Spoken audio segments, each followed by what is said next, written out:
একটি যুবক যে শতকের ঊর্ধ্বে ব্যভিচার করেছে সে কি তওবা করে জান্নাতে যাওয়ার আশা করতে পারে? তার কি কোনো ক্ষমা হবে? আল্লাহু আকবার। আল্লাহ তাআলা আমার এই যুবক ভাই এরকম কেউ যদি থাকেন যে এত বেশি জেনা করেছেন জীবনে, আল্লাহ রাব্বুল আলামিন তাকে পরিপূর্ণ তওবা করার তৌফিক নসিব করুন। ভাইরা আমার, আল্লাহ তাআলা কোরআনে কারীমে বলেছেন, লা তাকনাতু মির রাহমাতিল্লাহ ইন্নাল্লাহা ইয়াগফিরুয যুনুবা জামিআ। তোমরা আল্লাহর রহমত থেকে আশা ছেড়ো না, আল্লাহ তাআলা সকল অপরাধ মাফ করে দিবেন। যদি শিরকে আকবার না করে থাকেন, এমনকি শিরকে আকবারও যদি করার পরে আপনি মাফ চান, তওবা করেন, আল্লাহ সেটাও মাফ করে দিবেন।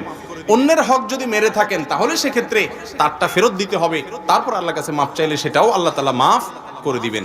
এই জন্য যদি কোনো যুবক জীবনে অনেকবার জেনা করেছেন এমন হয়, আশা ছাড়বেন না যে আপনাকে আল্লাহ তাআলা মাফ করবেন না। অবশ্যই সেও যদি তওবা করে, তওবায়ে নাসুহা।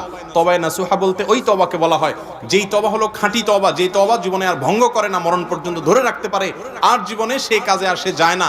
এরকম খাঁটিভাবে যদি কেউ তওবা করতে পারে, আল্লাহ রাব্বুল আলামিন তার সব গুনাহ মাফ করে দিবেন ইনশাআল্লাহ।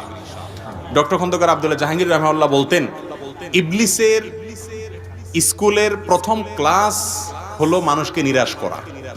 না, আমার গুনাহ আল্লাহ মাফ করবেন না, না আমার আর বোধহয় কোনো রক্ষা হবে না, এগুলো শয়তান বলে। কখনো এগুলো শয়তানের কথা বিশ্বাস করবেন না।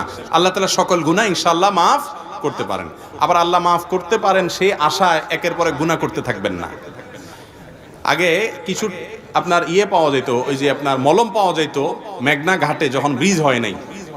আমি নিজেও দেখেছি যে ওই মলম যে বিক্রি করতে একটা চাকু নিত, নিয়ে হাত এরকম পোজ দিত, দিয়ে বলতে, দেখছেন এই যে রক্ত বাইরে গেছে, আবার মলম লাগাতে দেখতেছেন সাথে সাথে বন্ধ হয়ে গেছে, এবার সবাই নেওয়া শুরু করে দিত। তো কারোর বাসায় ওই মহাসিন্দুর মলম না কি বলে, এই মলম আছে, সেজন্য সে ভালো হাত চাকু দিয়ে কাটবে কোনো বুদ্ধিমান? আমার বাসায় মলম আছে, অতএব মলম লাগাই ফেলবো, সে আশায় হাত কাটা এই ব্যক্তিকে আপনি বলবেন পাগল, ঠিক না বে ঠিক? আরে ভাই, মলম তো হাত ভুলে কেটে গেলে তখন লাগাইতে হয়। তওবা আছে, এই জন্য আমি গুনাহ করে যাব, এটা হলো ওই ব্যক্তির মতো পাগলের কাজ।